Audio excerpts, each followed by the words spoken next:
स्त्री और पुरुष में संवाद की कला। ओशो के दृष्टिकोण से स्त्री और पुरुष के बीच संवाद केवल शब्दों का आदान प्रदान नहीं है, बल्कि यह भावनाओं, समझ, संवेदनाओं और चेतना का गहन मिश्रण है। ओशो के अनुसार संवाद वह माध्यम है जिसके द्वारा दो अलग अलग ऊर्जा, दो अलग अलग चेतनाएं एक दूसरे को समझ पाती हैं। स्त्री और पुरुष के मन, हृदय और चेतना की प्रकृति अलग होती है। यही अंतर संवाद की जटिलता और उसकी सुंदरता दोनों को जन्म देता है। ओशो कहते हैं कि पुरुष तार्किक सोच और विश्लेषण की ओर अधिक झुके रहते हैं। उनके लिए शब्दों का अर्थ मुख्य होता है, जबकि स्त्री भावनाओं, संकेतों और आंतरिक अर्थ को महत्व देती है। इसलिए स्त्री और पुरुष में संवाद की कला सीखना अत्यंत आवश्यक है। यदि संवाद केवल शब्दों तक सीमित रह जाए तो दोनों के बीच असहमति और गलतफहमी उत्पन्न हो सकती है। संवाद की कला का पहला नियम है सुनना।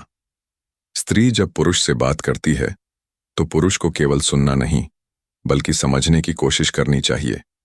ओशो कहते हैं कि सुनना केवल कान से नहीं, बल्कि हृदय और चेतना से भी होता है। पुरुष अक्सर समस्या का समाधान ढूंढने में व्यस्त रहते हैं, जबकि स्त्री बस अपने भावनाओं को साझा करना चाहती है। यदि पुरुष केवल समाधान देने में लग जाता है तो स्त्री महसूस करती है कि उसका मन और हृदय नहीं समझे जा रहे हैं। इसी कारण संवाद विफल हो जाता है। दूसरी ओर स्त्री को भी यह समझना चाहिए कि पुरुष की सोच तार्किक और लक्ष्य केंद्रित होती है। जब पुरुष बोलते हैं तो वह अपने अनुभव और निष्कर्ष साझा कर रहे होते हैं। स्त्री को उनकी बातों में भावनाओं के साथ साथ तर्क और तथ्य भी देखने चाहिए। इस प्रकार संवाद केवल भावनाओं का आदान प्रदान नहीं, बल्कि एक दूसरे की मानसिकता और दृष्टिकोण को समझने की प्रक्रिया है। ओशो के अनुसार संवाद में सत्य और स्पष्टता का होना अत्यंत आवश्यक है।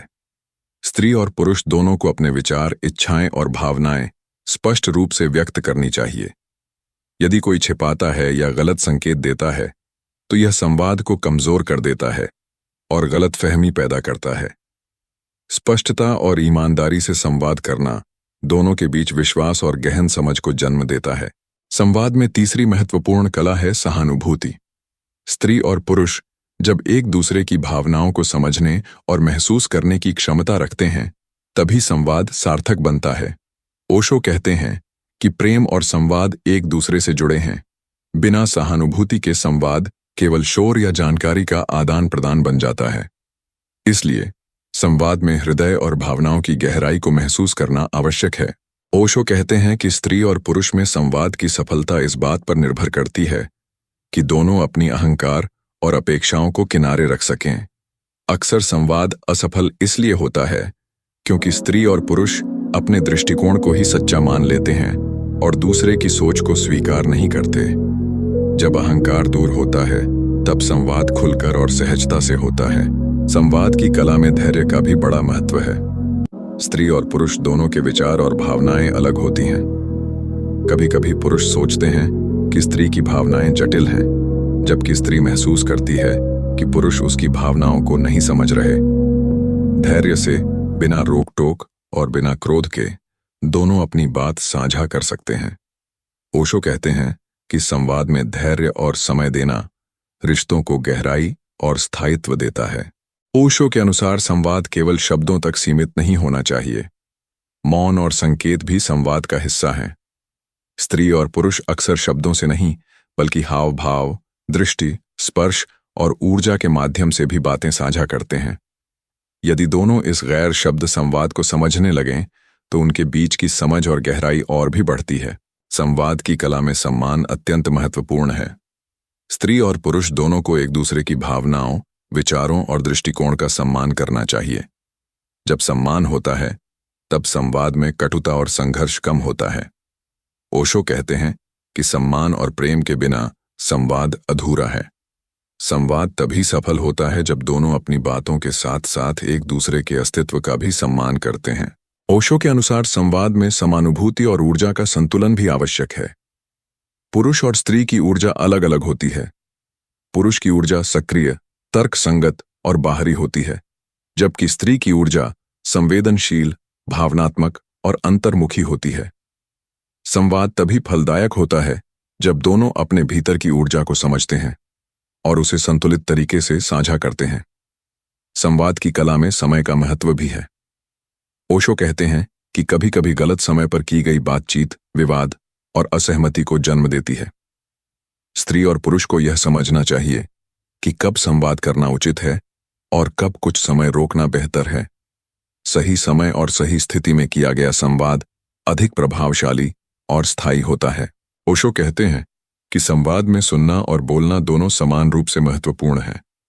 यदि पुरुष अधिक बोलते हैं और स्त्री नहीं सुनती, या स्त्री अधिक बोलती है और पुरुष नहीं सुनते, तो संवाद विफल हो जाता है। दोनों को समान रूप से अपनी बात साझा करनी चाहिए और समान रूप से सुनना चाहिए।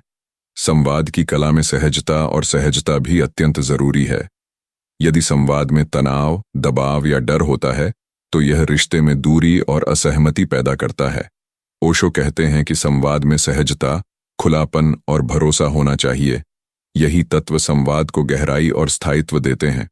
संवाद में प्रेम और स्नेह का होना भी आवश्यक है। केवल शब्दों का आदान प्रदान पर्याप्त नहीं है। स्त्री और पुरुष के बीच प्रेम और स्नेह का होना उनके संवाद को सार्थक और गहन बनाता है। ओशो कहते हैं कि प्रेम संवाद की आत्मा है। बिना प्रेम के संवाद केवल तकनीकी आदान प्रदान बन जाता है। संवाद की कला में यह भी जरूरी है कि दोनों पक्ष अपनी अंदरूनी भावनाओं और असुरक्षाओं को साझा करें।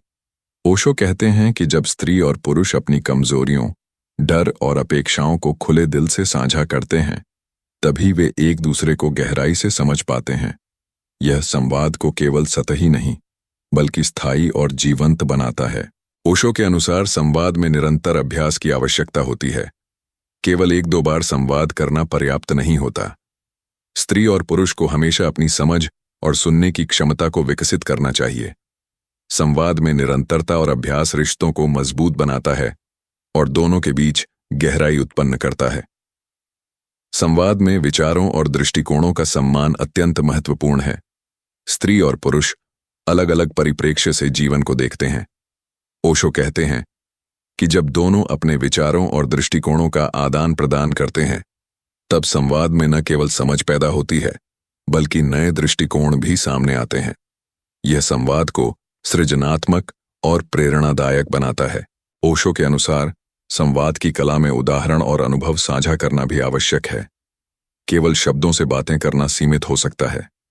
जीवन के अनुभव और उदाहरण साझा करने से दोनों पक्ष एक दूसरे को बेहतर समझते हैं। यह संवाद को व्यावहारिक और वास्तविक बनाता है। संवाद में सकारात्मक दृष्टिकोण और आशावाद भी महत्वपूर्ण है। जब स्त्री और पुरुष सकारात्मक दृष्टिकोण से बातचीत करते हैं, तो संवाद में ऊर्जा और जीवन शक्ति का प्रवाह होता है।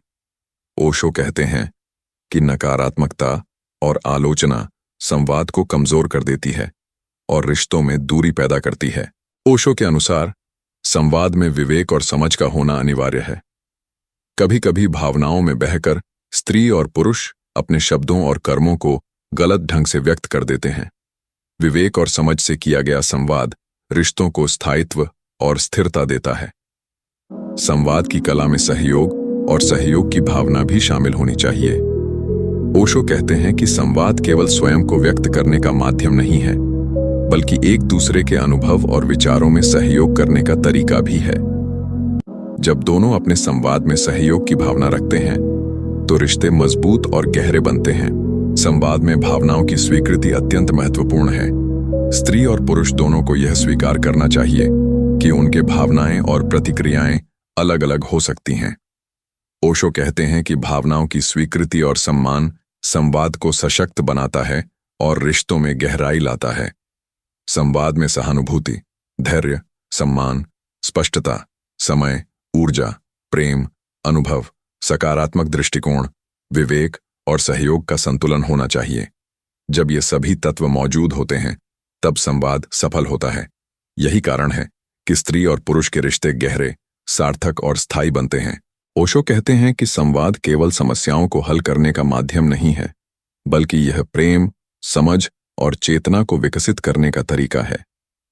जब स्त्री और पुरुष अपने संवाद में गहराई, सहानुभूति और प्रेम को शामिल करते हैं, तभी उनके बीच का बंधन मजबूत होता है। संवाद के माध्यम से दोनों एक दूसरे की चेतना, भावनाओं और अनुभवों को समझ पाते हैं।